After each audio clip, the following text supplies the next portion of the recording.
ஒரு மகிழ்ச்சியான செய்தி. இதயம் நல்லெண்ணெயின் விலை லிட்டருக்கு ரூபாய் 105 குறைஞ்சிருக்கு. செப்டம்பர் 2023ல 1 லிட்டர் இதயம் நல்லெண்ணெயின் அதிகபட்ச விலை ரூபாய் 503. ஆனா இப்ப 1 லிட்டர் இதயம் நல்லெண்ணெயின் விலை ரூபாய் 398 மட்டும்தான் தமிழ்நாட்டுல. அப்ப இனிமே எல்லாரும் இதயம் நல்லெண்ணெய் வாங்கலாம் இல்ல? இந்த பட்ஜெட் கூட்டத்தொடருக்கு முன்பாக மாண்புமிகு நிதியமைச்சர் அவர்கள் நிதி அறிக்கையை தாக்கல் செய்து அதன் மீது நடைபெற்ற விவாதத்தில் கலந்து கொண்டு நான் பேசிய போது தமிழ்நாட்டில் தமிழர் தலைமைகளும் தமிழ் அறிஞர்களும் கௌரவிக்கப்பட வேண்டும், போற்றப்பட வேண்டும் என்கிற அடிப்படையில் சில கருத்துக்களை முன்வைத்து பேசினேன். குறிப்பாக தமிழருக்கென்று மிகப்பெரிய நெடிய நீண்ட பாரம்பரியம் இருக்கிறது, பண்பாடு இருக்கிறது, கலாச்சாரம் இருக்கிறது, நாகரிகம் இருக்கிறது, தொன்மை இருக்கிறது, எம் உயிரை விட மேலான என் தாய்மொழி தமிழுக்கு இலக்கிய இலக்கண பலம் இருக்கிறது.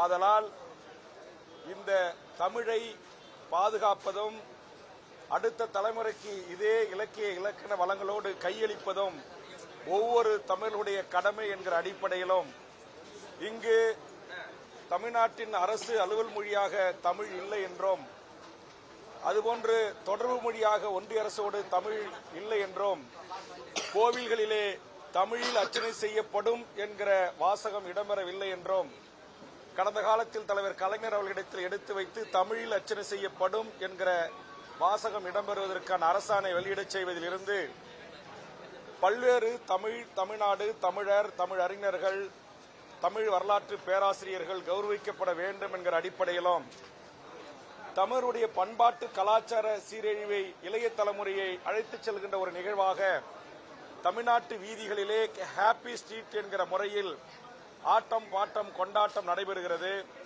இங்கு பாலியல் சீண்டல்கள் இருக்கிறது. தமிழர் அல்லாத பிற மாநிலத்திலிருந்து இந்த மண்ணில் வந்து குடியேறியவர்கள் அந்த விழாவிலே கலந்து கொண்டு அரைகுறை ஆடையோடு ஆடுகிறார்கள்.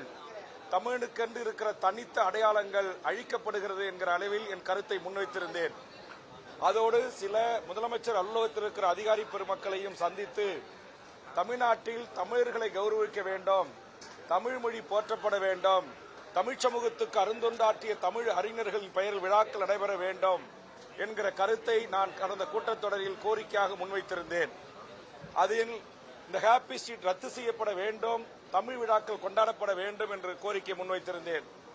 என் கோரிக்கையை நிறைவேற்றுகின்ற வகையில் மாண்புமிகு தமிழ்நாடு முதலமைச்சர் அவர்கள் இன்று காலை விதி 110 கீழ் ஏப்ரல் 29 மே 5 வரை தமிழ் வார விழா கொண்டாடப்படும் என்றும், தமிழ்மொழி தமிழ்மொழியினுடைய சிறப்பும் உலகம் முழுவதும் தமிழர்கள் அடுத்தடுத்த தலைமுறைக்கு கடத்துவதற்கு ஏதுவாக பண்பாட்டு விழாக்களை மேற்கொள்ள வேண்டும் என்றும், கலாச்சார விழாக்களை மேற்கொள்ள வேண்டும் என்றும், பள்ளி கல்லூரி மாணவர்களுக்கு பேச்சு போட்டி, கட்டுரை பேட்டி போன்ற தமிழ் சார்ந்த கருத்தாக்கத்தை கொண்டு சேர்க்க வேண்டும் என்ற நல்லெண்ணத்தின் அடிப்படையில் பாவேந்தர் பாரதிதாசன் அவர்கள் பிறந்த நாளை தொடங்கி மிகச்சிறப்பாக ஒரு வார காலம் தமிழக அரசே விழா எடுத்து கொண்டாடும் என்று அறிவித்திருக்கிறார்.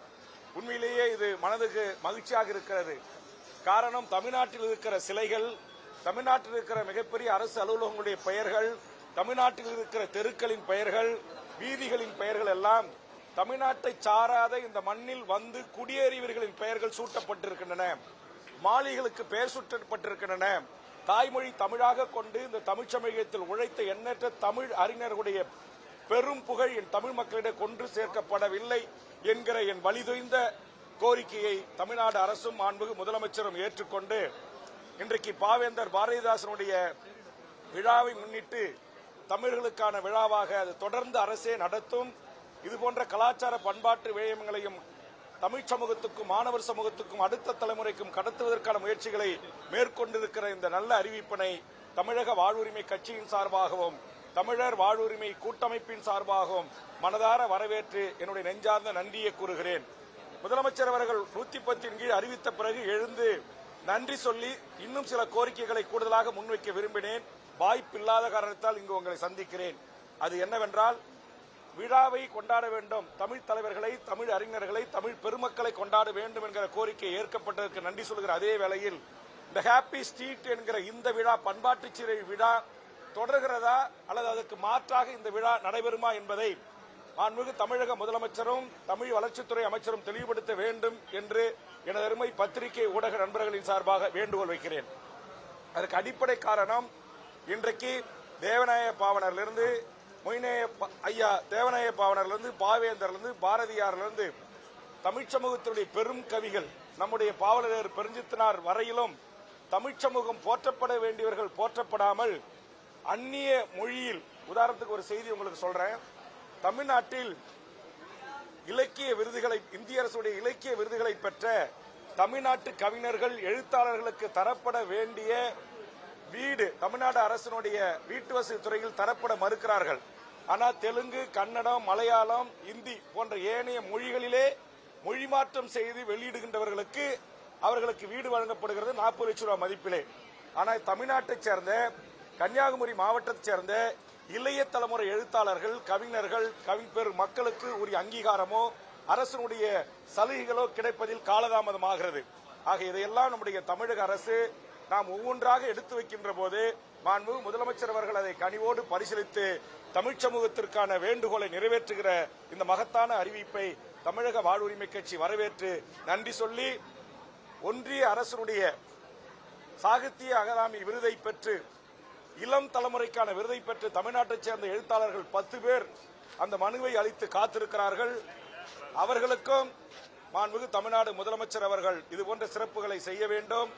அவர்கள் நிம்மதியாக வாழ்ந்து இந்த மண்ணிலே தமிழ் இலக்கியங்களை படைப்பதற்கு, தமிழ் சமூகத்தின் மிகப்பெரிய வரலாற்றை படைப்பதற்கு, புத்தாக்கம் செய்வதற்கு, புத்துயிர் பெறுவதற்கு அவர்களை ஊக்குவிக்கின்ற திட்டங்களையும் அறிவிக்க வேண்டும் என்று கேட்டு, இன்றைக்கு தேவநாய பாவனார், பாரதியார், பாவேந்தர் வரிசையில் இருக்கிற எமது பாவலரேறு பெருஞ்சித்தனாரையும் தமிழக அரசு கொண்டாட வேண்டும் என்ற வேண்டுகோளையும் முன்வைத்து, இந்த அற்புதமான அறிவிப்பு தமிழ்நாட்டுடைய மொழியை, தாய்மொழி தமிழை, நம்முடைய பண்பாட்டை, நம்முடைய கலாச்சாரத்தை, நம்முடைய நாகரிகத்தை, நம்முடைய தொன்மையை, நம்முடைய இலக்கியத்தை, நம்முடைய இலக்கண வளங்களை அடுத்தடுத்த தலைமுறைக்கும் உலகத் தமிழர் கரங்களிலும் கிடைப்பதற்கு ஏதுவாக இது உள்ளடக்கிய அம்சங்களை உள்ளடக்கிய விழாவாக, இது வெறும் ஒரு அரசு விழாவோடு மட்டுமில்லாமல் ஆராய்ச்சி மாணவர்களிலிருந்து, பள்ளி மாணவர்களிலிருந்து, கல்லூரி மாணவர்கள் வரையும் அனைவருக்கும் தமிழின் பெருமையை, தமிழ் இலக்கிய இலக்கண வளத்தின் பெருமையை கொண்டு செல்வதற்கான முறைப்படுத்தப்படும் என்கிற வரலாற்று சிறப்புமிக்க அறிவிப்பினை வரவேற்று நன்றி கூறி, முதலமைச்சர் அவர்களுக்கும் தொடர்ந்து தமிழறிஞர்கள், தமிழ் சமூகத்தின் ஆளுமைகள் வைக்கின்ற கோரிக்கைகளை நான் சட்டப்பேரவையில் எடுத்து வைக்கின்ற போது அதை உடனுக்குடனாக ஏதாவது ஒரு விதத்தில் அதற்கு தீர்வு காணுகின்ற தமிழ்நாடு, தமிழர் வேலைவாய்ப்பு உரிமை போன்ற அடுக்கடுக்கான பிரச்சனைகளிலே மாண்புமிகு தமிழக முதலமைச்சர் எடுக்கின்ற நடவடிக்கைகளுக்கு தமிழக வாழ்வுரிமை கட்சியின் சார்பாக என் நெஞ்சார்ந்த நன்றியை தெரிவித்துக் கொள்கிறேன். நன்றி, வணக்கம். அடுத்தடுத்த என்னுடைய கோரிக்கை, தமிழர் தலைமைகள், தமிழ் அறிஞர்கள் போற்றப்பட வேண்டும், பாராட்டப்பட வேண்டும் என்கிற கோரிக்கை ஏற்கப்பட்டு அது நடைமுறைக்கு வந்திருக்கிறது. அந்த ஹாப்பி ஸ்ட்ரீட்டை குறித்து அடுத்தடுத்த வாய்ப்பு கிடைக்கின்ற போது கேள்வி வைத்து அதற்குரிய பதிலை பெறுவேன். அதையும் உங்களிடத்தில் வந்து சொல்லுகிறேன். நன்றி. இருக்கும் பட்சத்தில் தடை விதிக்கணும், அதுதான் ஏற்கனவே தடை விதிக்கணும் தான் பேசி கோரிக்கை வச்சு உங்களை வந்து சந்திச்சு சொல்லிட்டேன். ஒரே கோரிக்கையை தான் திரும்ப திரும்ப சொல்றேன் தலைவா, நீ தான் கேட்டா அப்பயே சொல்லியிருக்கிறேன். நன்றி.